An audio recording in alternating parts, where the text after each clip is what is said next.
let's go.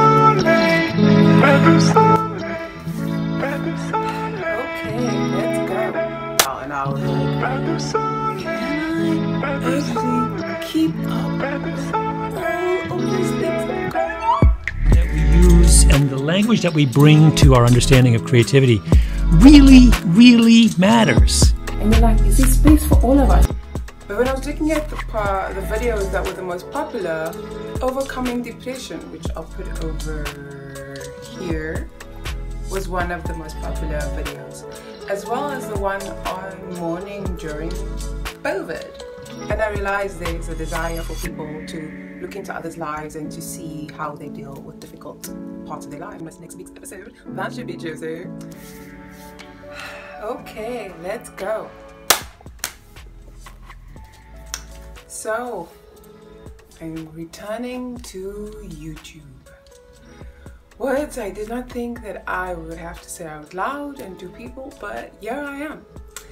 And I had to really think of what do I have to offer. Because it's been a year, guys. I've been away for a year. I checked my last video that I uploaded and I was like, oh my goodness, it's been a year since I uploaded a video. Ooh, do I still want to do this? Because YouTube has become such more competitive space. There are more content creators, there are more people that are doing interesting things, innovating, better cameras, better audio, better everything, editing style. And I was like, can I actually keep up with all of these things that are going on? So yes, I took time to breathe. But first, I went a little crazy.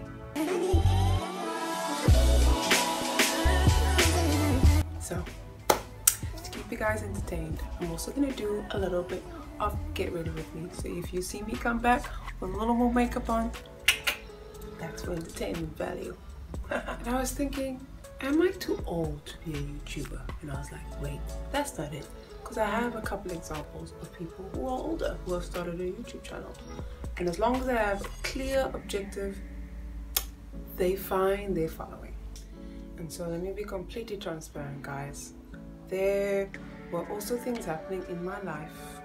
We know that COVID happened and it caused lockdowns and all that type of thing in all different parts of the world.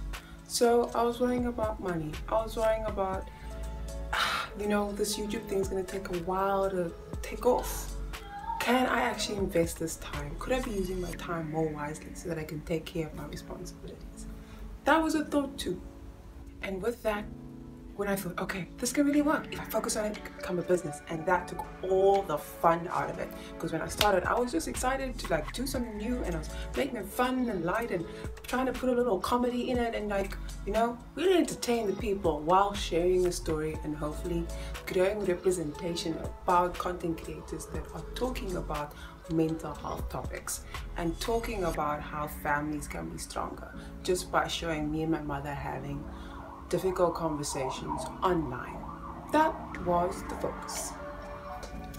And then with worrying about, oh, it's a business, I started worrying about the aesthetic. Oh, my house isn't as beautiful as other content creators. Everybody's house has this really clean, clear aesthetic, really beautiful. Everything's shiny and the light hits just right and the audio is just crisp.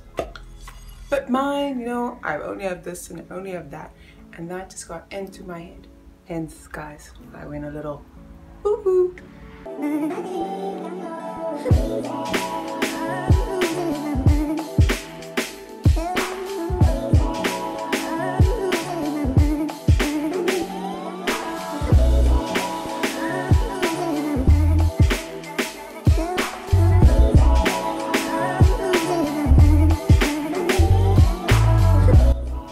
Guys, I just went to go do some makeup.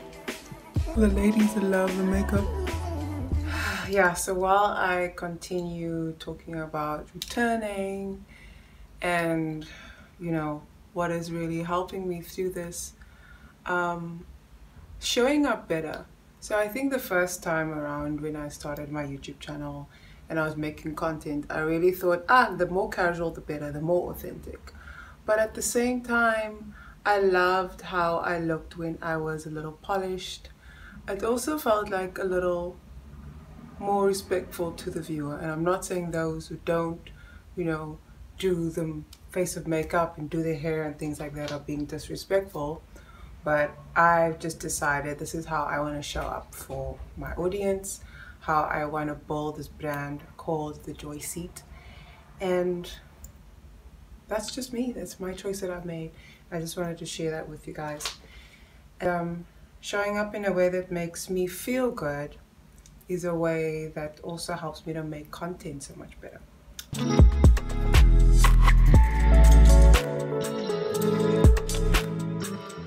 Doing that by hand. Yeah. And then we suggested to the designer, try it by hand. And the one that we ended up picking was the one done by hand. It was less perfect than the original version, but it had more personality. It's very clarifying because I think it's very easy to lose sight of what the audience for a work of art wants. They want the creator. It's a way of looking into the mind or heart of the creator. They don't want some abstract thing that fits every criteria of perfection, right? We're looking for, to give the example back of when I went through my period where I was obsessively reading Michael Lewis and Janet Malcolm. Janet Malcolm's a good example of this, or both. When you read them, you feel like you know the two of those writers when you read their writing. At the end of a Michael Lewis book, you feel like you've been hanging out with him. So I resonated so deeply with that clip, other than it being so true, if you really think about it, is that there's space for every type of creator. And that's why so many creators have popped up. And you're like, is there space for all of us? And there actually is. Why? Because we love to identify with people. So we sometimes find people who are similar to us. Or, like me, sometimes I like to find creators that I don't know about anything about their country, their culture. And if there are closed captions and they're speaking in Spanish or in Korean or in Chinese or in Japanese, I will watch that and follow that creator because I want some insight into their lives. And that's why there is space for everybody, because the audience wants your unique personality. So show up as you, don't be anybody else. And I think that's really what he's saying from this clip. You know what I mean? One thing I will also like to admit is that I was afraid of transparency. I was afraid of sharing more of my life.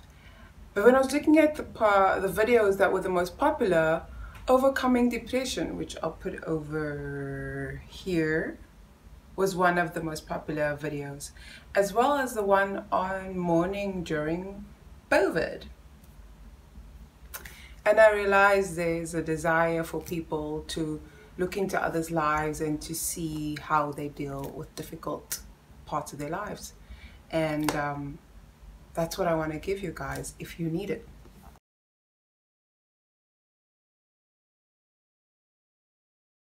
To give a talk at a university 2 weeks ago, and I was to the psychology department, and I was talking to these psychologists, and they were talking about mental health, and they were talking about, there's a lot of really lovely research right now about how the language that you use to describe your feelings and emotions and traumas and things is enormously important.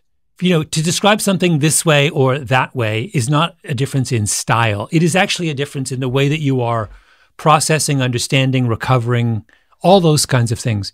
And one of the things this book did to me was, I think this one way of understanding your book is it is in that spirit.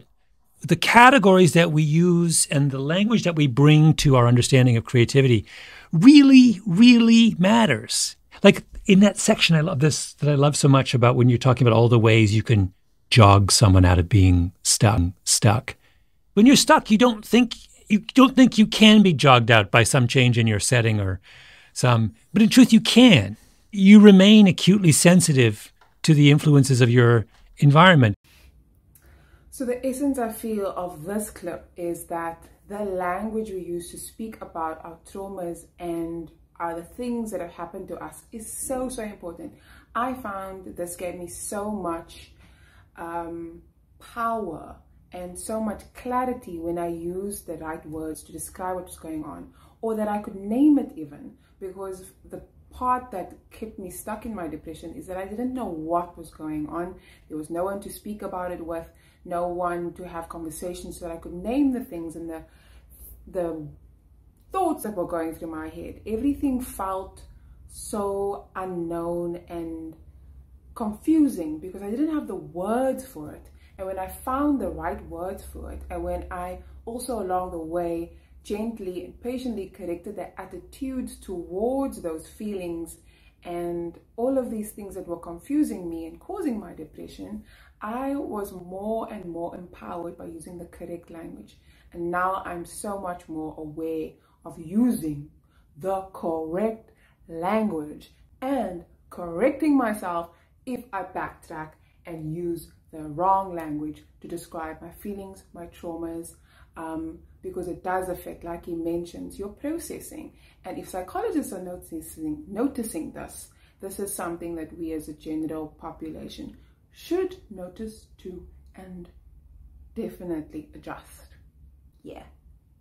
So, Joy Fam, I hope that you'll come back next week. I'll be speaking about lessons I learned from my exes. So be sure to put on that notification bell so you don't miss next week's episode. And remember, the joy seat is you. Wherever you are, wherever you sit, wherever your soul sits should be your joy seat. That's what these conversations are about. That's what I hope that this content will help cultivate in you, as I am trying to do for myself, create myself wherever I am as joy seat. I'll see you next week. Wishing you joy always. Bye.